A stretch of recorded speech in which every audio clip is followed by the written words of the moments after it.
So hello students, it's Waseem sir here और हम लोग सीखने वाले हैं kinematics of machinery subject that is KOM, है ना, या फिर हम लोग इसको टॉम भी बोलते हैं, थ्योरी ऑफ मशीन सब्जेक्ट, जिसका हम लोग आज न्यू चैप्टर स्टार्ट करने वाले हैं दैट इज बेल्ट ड्राइव्स, है ना। सो बेल्ट ड्राइव्स के प्रॉब्लम्स आज हम लोग स्टार्ट करने वाले हैं। प्रॉब्लम नंबर 1 लेने वाले हैं आज हम लोग, है ना, जो कि बहुत बेसिक सा प्रॉब्लम है ना। जनरली डिप्लोमा लेवल पे प्रॉब्लम पूछता है, डिग्री में नहीं पूछता है, लेकिन बहुत इंपॉर्टेंट है, बेसिक प्रॉब्लम है, इसके लिए इसको पहले सॉल्व करना जरूरी है ना। ये समझ में आएगा तो आगे की प्रॉब्लम अच्छे से समझ में आएंगे, है ना। सो प्रॉब्लम को स्टार्ट करने से पहले जो प्रॉब्लम में कुछ इंपॉर्टेंट फॉर्मूलाज है वो हम लोग यहाँ पे डिस्कस कर लेते हैं। पहला देखो हमारा फॉर्मूला होता है T1/T2 is equal to e raise to mu theta, है ना। वेयर T1 क्या होता है, टेंशन इन टाइट साइड, ना। जो बेल्ट ड्राइव होता है, दो टाइप्स के बेल्ट ड्राइव होते हैं, ओपन बेल्ट ड्राइव और क्रॉस बेल्ट ड्राइव, है ना। सो जो टाइट साइड होता है एक बेल्ट का और एक स्लैक साइड होता है, मतलब लूज साइड होता है ना। जो टाइट साइड होता है उसमें जो टेंशन होता है ना, जनरली टेंसाइल फोर्स होता है, वो न्यूटन में होता है, ठीक है। सो ये T1 हम लोग उसको बोलते हैं। और जो टेंशन इन स्लैक साइड होता है, जो लूज साइड में जो टेंशन होता है, उसको हम लोग T2 से डिनोट करते हैं, है ना। उसके बाद e raise to mu, mu क्या होता है, coefficient of friction of the belt material, जो भी बेल्ट मटेरियल होता है उसका कोएफिशिएंट ऑफ फ्रिक्शन, है ना। और थीटा क्या होता है, theta is angle of contact, है ना। उसके बाद v क्या है, वेलोसिटी ऑफ बेल्ट, है ना। v इज इक्वल टू क्या होता है फॉर्मूला πdn/60, है ना। Where d is a diameter of pulley, है ना। और n क्या होता है, n इज आरपीएम, आरपीएम में जो हम लोग को वैल्यू दिया है रिवोल्यूशन पर मिनट में, है ना, उसको हम लोग क्या करेंगे, वेलोसिटी में कन्वर्ट करेंगे, मीटर पर सेकंड में कन्वर्ट करेंगे इस फॉर्मूले से, है ना। उसके बाद P क्या होता है, पावर, पावर जो जनरेट हो रहा है बेल्ट में, वो पावर निकालने के लिए हमारे पास फॉर्मूला है T1 - T2 इंटू V, है ना। T1 T2 और V क्या होता है अभी हम लोगों ने डिस्कस किया, है ना।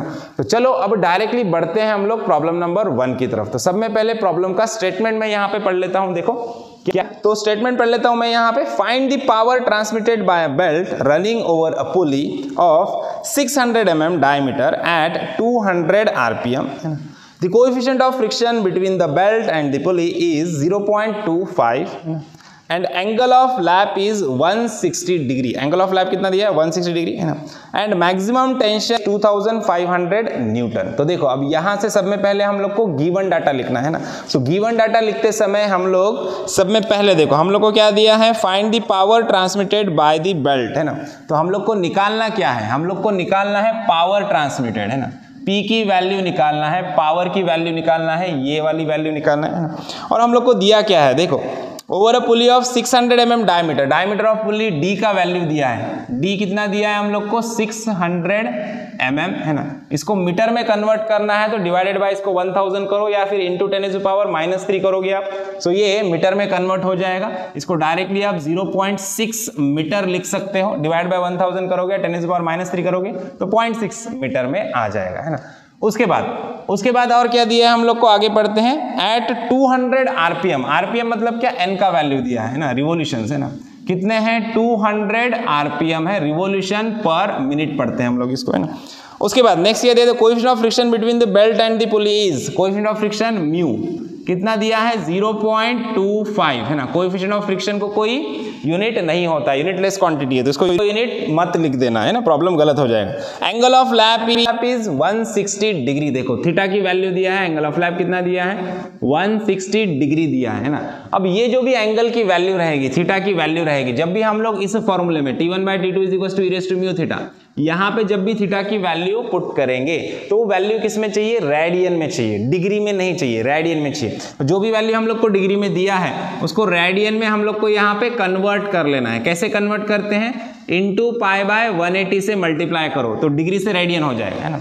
अगर कभी रेडियन से डिग्री कन्वर्ट करना है सो 180/π से मल्टीप्लाई करना है गिवन वैल्यू को, सो वो डिग्री से रेडियन से डिग्री में हो जाएगा। अभी फिलहाल हम लोग को क्या करना है, डिग्री में वैल्यू है उसको रेडियन में कन्वर्ट करना है, इसलिए इसको π/180 से मल्टीप्लाई करना है। π/180 से इसको मल्टीप्लाई कर लेंगे सो थीटा का वैल्यू हम लोग को रेडियन में मिल जाएगा 2.793, है ना, 2.793 रेडियन। पॉइंट में थोड़ा बहुत आगे पीछे हो सकता है तो टेंशन नहीं लेना है, ठीक है।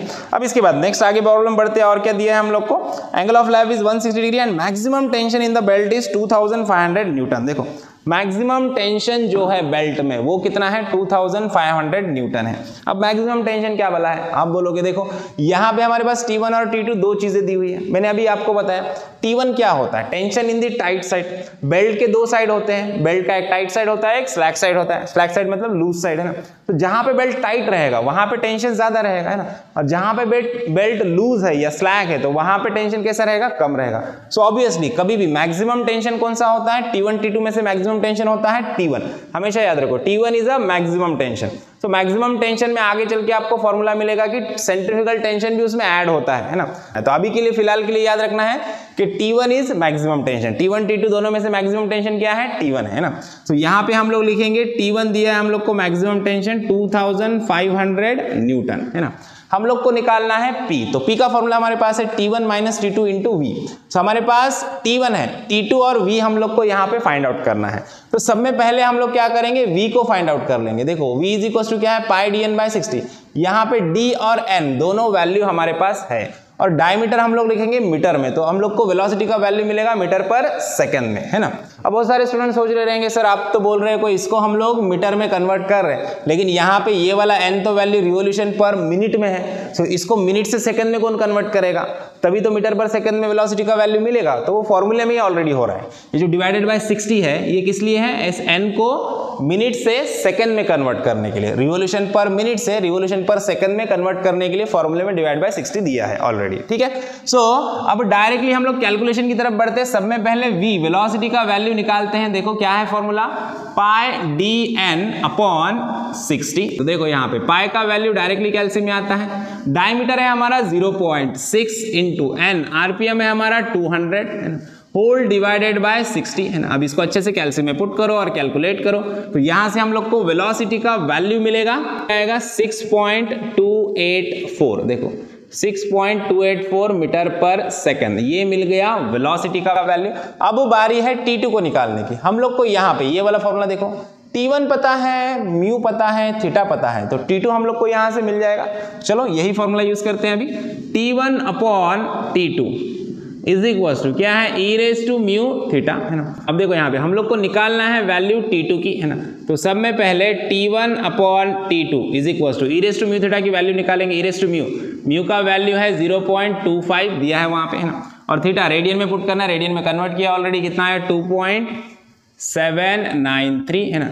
अब ये E का वैल्यू कैल्सियम में अच्छे से लेना, अल्फा दबा के वहां पे E वाला बटन होता है वो प्रेस करोगे तो E आएगा, E रेज टू ये वैल्यू पुट करना है अच्छे से ब्रैकेट में, तो E रेज टू ये जो पूरा टर्म है ये पूरा टर्म आपको मिलेगा है ना। इस पूरे टर्म का वैल्यू आपको मिल जाएगा 2.01 आएगा ये है ना। ये पूरा टर्म कैलकुलेट करने के बाद 2.01 आएगा, तो T1 by T2 is equal to 2.01 मिला हम लोग को। अब T2 निकालना है, सो T2 निकालने के लिए क्या करेंगे, देखो इस T2 को इधर लेके जाओ, ये T2 इधर डिवीजन में, इधर गया तो मल्टीप्लिकेशन में जाएगा। देखो T1 इज इक्वल टू क्या होगा 2.01 इंटू T2 है ना।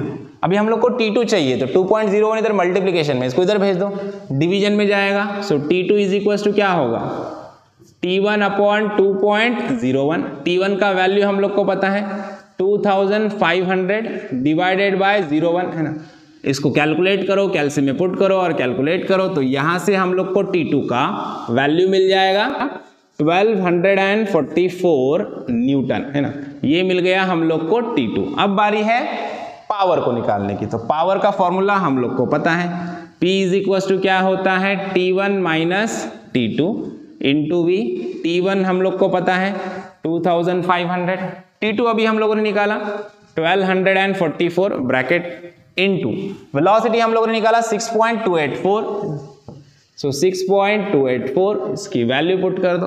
अब इसको कैल्सियम में अच्छे से पुट करो और कैलकुलेट करो, तो यहां से हम लोग को पावर का वैल्यू मिल जाएगा 7890 वैट है ना। इसको किलोवाट में कन्वर्ट करना है तो डिवाइड बाय 1000 करो या इंटू 10⁻³ करो। सो पावर किलोवाट में मिलेगा आपको 7.89 किलोवाट है ना। अब किलोवाट में कन्वर्ट करना ही है ऐसा जरूरी नहीं है, अगर प्रॉब्लम में बोला है किलोवाट में निकालो तभी कन्वर्ट करने की जरूरत है, या फिर वैट में रखोगे तब भी चलेगा है ना।